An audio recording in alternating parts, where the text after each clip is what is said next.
Pagdating ko, nagluto si Mrs. ng pandesal. Tingnan mo naman ang laman, oh. Puting-puti. Ginawa kong malaki isa eh. Hot hit. Hot hit. Ah! Galing! Ayan, hello po mga kabayan. So, marami kasing nagre-request na paggawa ni Mrs. ng pandesal. Hindi ko daw samahan na magsasalita. Magsasalita ako dito, pero ako na, about na sa pandesal. Wag na lang yung mga kwento-kwento muna. Ayan, so ngayon kukuhan si Mrs. Magluluto siya ng pandesal. Tapos isulat ko yung recipe mga kabayan na i-type ko yung recipe dito. Pero ipakita ko kung paano niya ginagawa. Yan, prepare niya muna yung kanyang mga ingredients. 200. So ngayon, harina niya mga kabayan ay ml to. Ayan po, ml mga kabayan, oh, ml. So 300 ml. So ganito po siya. Ayan. Ilagay mo dyan, 300 ml. Pagkatapos, ano yan ma? 300 ml. 300 ml na naman. Yan. So ganyan ha, pandesal na recipe. 300 ml. So, dalawa na. Ilang 300 ml yan? Tatlo. Tatlong 300 ml na kabayan ang ilagay nyo sa pandesal. So, depende naman sa inyo. Pwede nyo damihan. Pwede nyo i-adjust. So, i-adjust nyo lang. Pero ito kay Messi, sample lang ito. Para makuha nyo yung tansya, yung timpla. Kasi si Mrs. nakailang subok muna siya nito bago niya nakuha yung the best na timpla para sa kanya. Tapos ngayon, maligam-gam na tubig. Maligam-gam lang na tubig ilagay mo. Ilang ml yan? Oops. 200. 200 ml maligam-gam na tubig. Tapos, ano pang ihalo mo dyan? I think 200 kapin eh. 200. 200 mahigit, sobra 250. Parang ganun. Ayan, 250 ml na tubig. Maaligam-gam siya, ilagay nyo. Tapos, butter. Yan, depende sa inyo kung gano'n kadami. Sa kay Mrs. Dalawa na yan, oh. Awan ka, baby. No. No, bukas lang. Tomorrow na po. Hindi pwede kay vitamin. Ilan yun? Dalawang Scoop. dalawang kutsara ng yung butter. Please. Hindi nga pwede kay dili na siya pwede adlaw-adlawon. I want it. Amaya. Tapos ngayon, ang sunod ay Itlog. yan, ilang pirasong itlog yan? Itlog is, I think is medium or large. Medium yan. Ay, large. Yan. Isa lang. Isang pirasong itlog. Ihalo din sa may harina. Asukal, ilang? Uy, tansya lang. Depende sa inyo. Depende sa inyo mga kabayan kung gaano daw kadami. Pero ayan. Half lang ng cup. Oh. Half cup lang mga kabayan lagay niya. Tapos, Na asukal. kanina pa to siya, pinatubo ko lang. Ano yan? Yes, to siya eh. Yung pinatubo niya daw kanina. Ano yun? Ilagay mo ng tubig? Mga isang oras ko to hinintay or dalawa, ganun. Pinatubo niya daw ng 1 oras. Para madali tayo. Tapos ano yung lagay mo sa tubig lang? Wala na, diretso na to.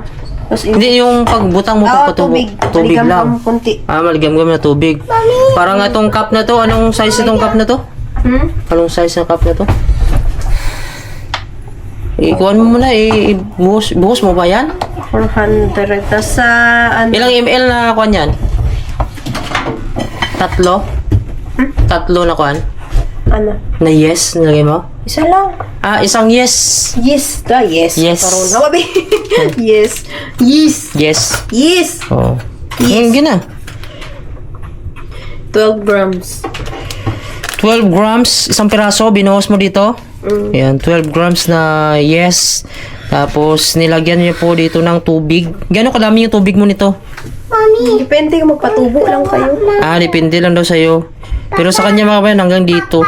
Pero maliit lang yung tubig, no? Lumaki lang, no? Oo. Kunti Yan, lang. konti lang na tubig mga kabayan, ilagay nyo dito. Pang patubo lang. Kasi pang patubo lang daw. So, ito yung ginawa niya dito. Ilagay niya yung yes. Yes. Yes. Tapos, Papa. yes, Gatas. gatas na. Depende sa inyo, pwede liquid, sa akin powder. Pwede liquid, pwede powder daw. Tatlo, 3. 4, So, 4 na kutsara, yung maliliit lang. Tablespoon. Ayan. So, ihalo mo daw dito sa may...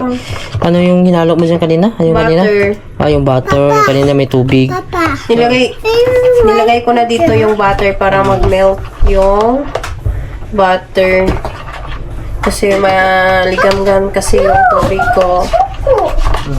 So, nainitan yung yung butter. So, ma-melt siya. Ito. Papa. Kucha. Ayan. Kucha. Kutsa. Tapos, saan na yung ano ko? Asin pang. asin. Lagyan daw ng asin.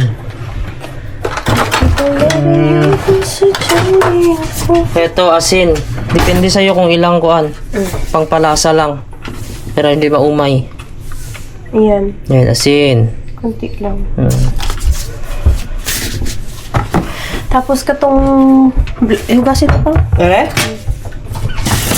Hindi. Kapag maikot mo yan sa blender. Dalawa?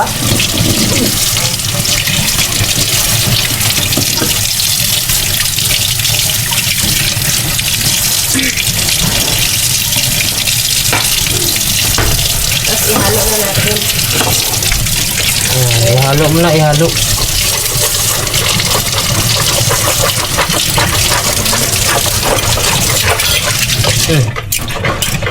Mekos. Ay, Ayun. mekos.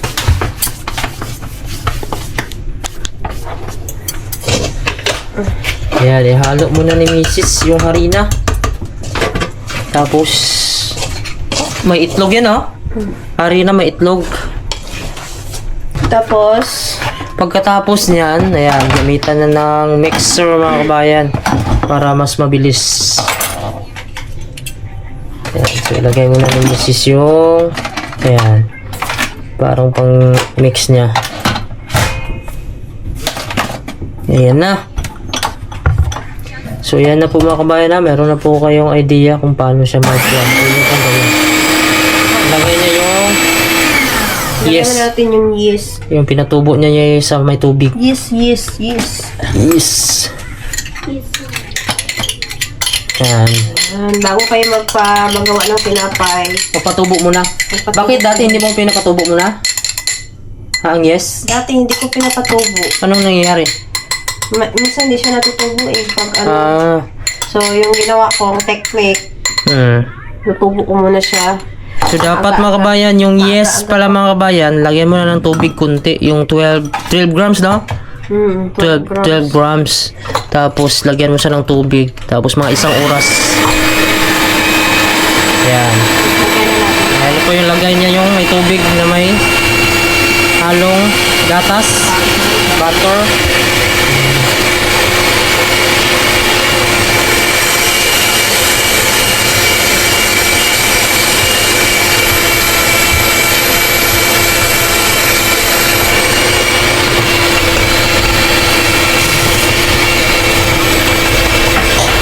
Bale, Ilang ml? kanina yun is 250, no? So, dapat 150 lang pala. Ganon. Or 100 lang, 200. 200 lang. Tubig. Sobra yung kanina? Kaya napuno siya sa butter eh.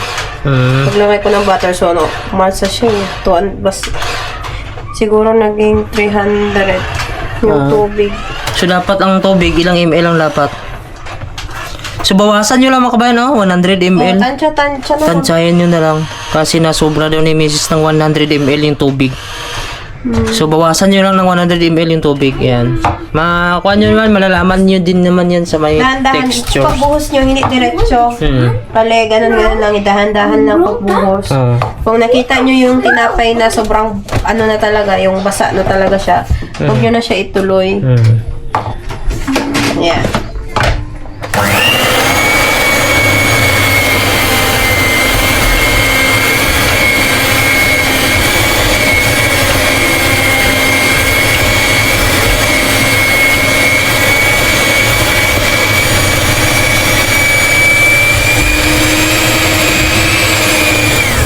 Tapos, kung gusto nyo ng malasa-lasa talaga yung ano, yung pandesal nyo. Pang bahay lang man, hindi pang business. Dinadagdagan ko ng gatas. Gusto niyo malasa na medyo malinamnam. Yan, konti lang. Yan, tansyahin nyo lang makabayan. Ganyan oh, yung texture niya. Hindi siya basa na sobra. Kasi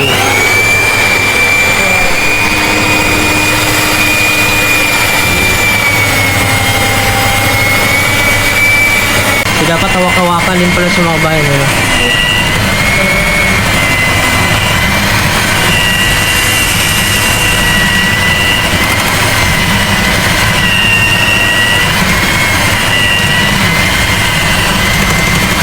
Yan, dumidikit na siya. Yan. Pwede na yan pag ganyan. Yan. So, ganyan daw yung mga sign mga kabayan na pwede na daw. Yung parang elastic na siya ba? Yan. Pwede na sa mapurma.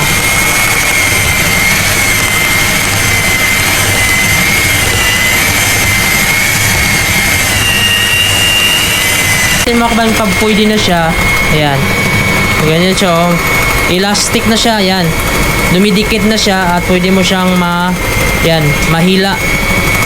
Ayan, so ganyan na po siya, perfect. Ganyan yan, oh. Siguro mga 15 minutes yan, no? 15 minutes din na pagkakuha ng mix niya. Ayan. Okay na yan.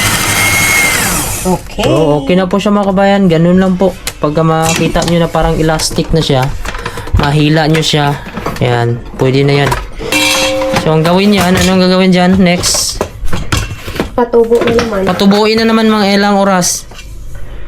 1 hour. 1 hour muna. Kung mabilis siya magtubo. So, depende.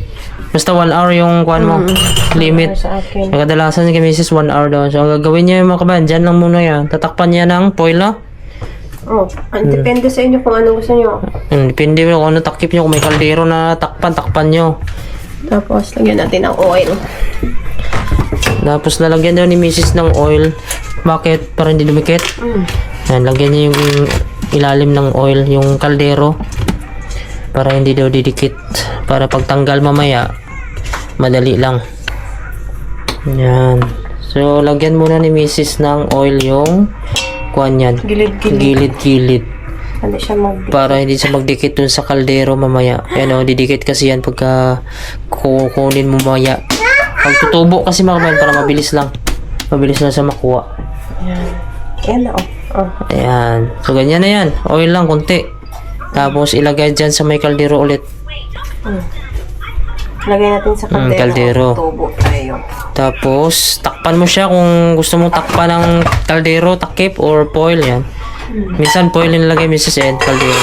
So, yan. After 1 hour, balikan natin yan. Titingnan natin kung tutubo siya. Tapos, kung tutubo na siya, pwede siyang bilog-bilogin man, no?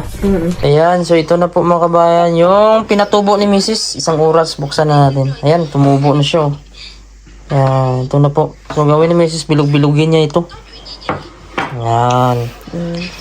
Hindi pa siya gaano na tubo, pero Pwede na yan. pwede na. Depende yan kung ilang oras, di ba? Pagkatapos magpabilog, ipatubo ko pa to. Bilogin mo So, muna. bilugin ko na kasi gabi na eh. Kasi antok na ako, kaya. Sige. Yan, depende po sa ilang oras kung gusto nyo matubo na yan. Tubo na yan. Tubo na siya. Ayan, bilugin nyo muna yan, bilugin. So, bilog-bilog na ni Mrs. yung pandesal, mga kabayan. Ganyan lang pala siya. Oh. Maliliit lang siya, pero mamaya tutubo pa ito. Kasi Malaki pa yan. patubuin nyo pa yan. 1 oras na naman, ma? Oo. Yan, oh.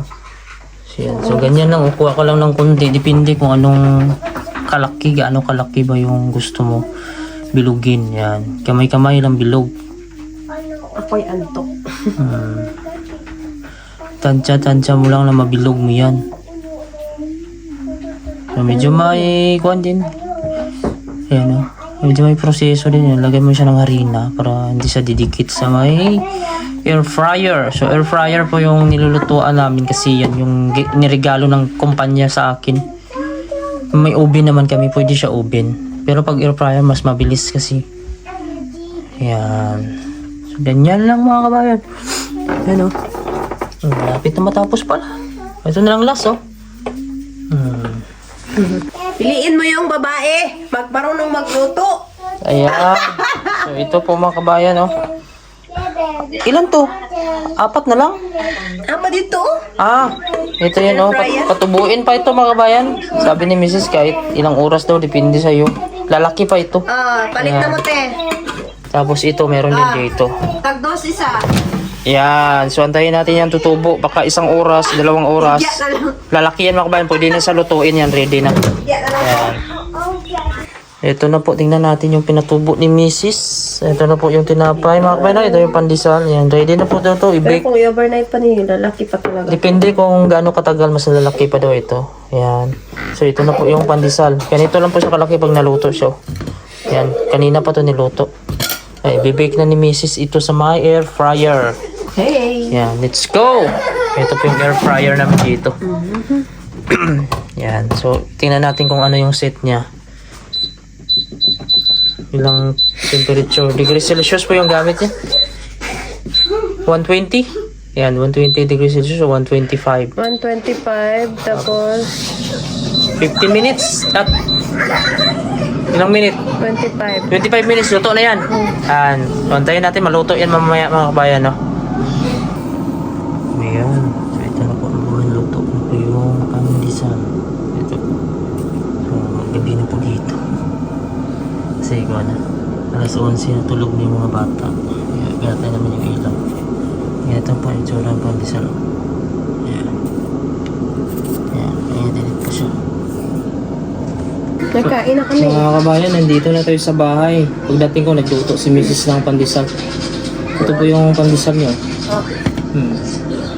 Subukan natin. Kasi sabi niya, mas perfect na daw itong pandesal. 99.9%. Ito po. Ito yung pinapalaman namin, oh. Butter siya. Pero margarine, parang margarine sa atin. Wait lang. Yeah. So, ganito yung ginagawa ko mga kabayan, no? Lagyan ko siya nito kasi mas malasa siya pag may palaman. Pwede din naman kung hindi ka mahilig sa palaman, pero ako nilagay ko siya. Yan. Yan. So, ito yung itsura nyo. Tingnan mo naman ang laman, no? Puting-puti. Saka malaman mo na malasa siya. Ibalik na kitang oras. Kain po tayo. Kaya, alas 5 na ako. Sarap. Kung gutom ka pagdating mo, yung pagkain mo. Sarap. Pwede din peanut butter, lagyan nyo. Pero kung umaga, gatas, pwede. Kape. Saka malambot siya. Meron pa. Ayan. Malalaki. Ginawa kong malaki isa eh. Ooh, hot hit. Hot hit. Galing. Ba't baligtad? Ganun. Ito, perfect, oh. Init. Grabe, pandesal mga kabayan. Ang laki. Masarap. Mas Ayan. masarap yung mainit. Isuroy na ni Axel. Isuroy na. Lagi si What is that? Tagilaksit. Ha? Ha? Utak kilawit. Ano yan? Kilandik? Hasta kilalit daw sabi ni Axel. Utak kilawit. Greenlandic. It's very hot. Guys, I'm gonna leave. Oh, napakarami mga kabayan. Kain po tayo mga kabayan. Ang dami luto ni Mrs. Kaya mainit-init pa, oh. Ano? Kutsara ma? Gusto ko kainin tong mainit. Grabe, laba talaga ng ang shower yan. Yan. Salita ka lang. Cup noodles. Ito, pagka mainit sa tapos lagyan mo ng margarine, para siya Right. mag-oil, oh. Mainit. No. No. Ayan. Patay na ako sa game. Kakain pa tayo to eh. Tagayin mo si Pilo. Ito mga kabayan, cup noodles, bihira lang po ako tinto kumakain. Kasi hindi ako nito palagi kumakain. Nakita ko lang kasi nagkuhan ba yung nag-sale sila. Bumili na lang ako. Parang na-miss ko yung kumain ng kwitchaw kasi dati sa amin sa Pilipinas yung kwitchaw. Or Lucky Me yun, sinasabawan namin yan tapos nilalagyan namin ng malunggay. Kaya sumubok lang ako, parang nag-craving lang ba. Pero hindi kami madalas kumakain ito. Kasi kwanto eh. Parang bilong to siya sa junk food eh. Kumainit-init po yan. Taksi lang. Ganito. Sarap. Kumakunin mo ko isa ba? Ha? Yummy? Sarap. Langit. Ano ka? Ang sarap mga kaban. Pinapay. Yung margarine niya oh.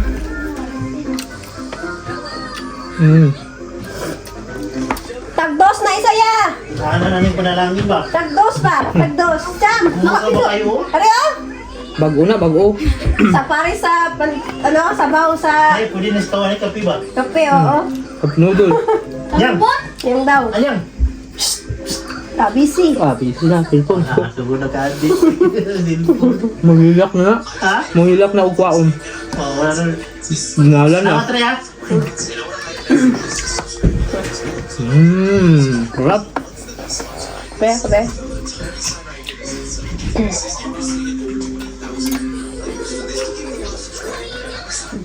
Sarap. Gutom. Kami na kumakain ito, yung mga bata. Hindi namin sila sinasanay sa mga hotdog. Kuhan lang, itlog. Kasi protein naman yan. Pero yung mga hotdog, mga bayan. Noodles, hindi din. Basta ang ulam palagi ng mga bata ito yung mga sabaw ng isda, munggo. Tapos na ako kumain eh. Kain na lang ako. Sarap po siya.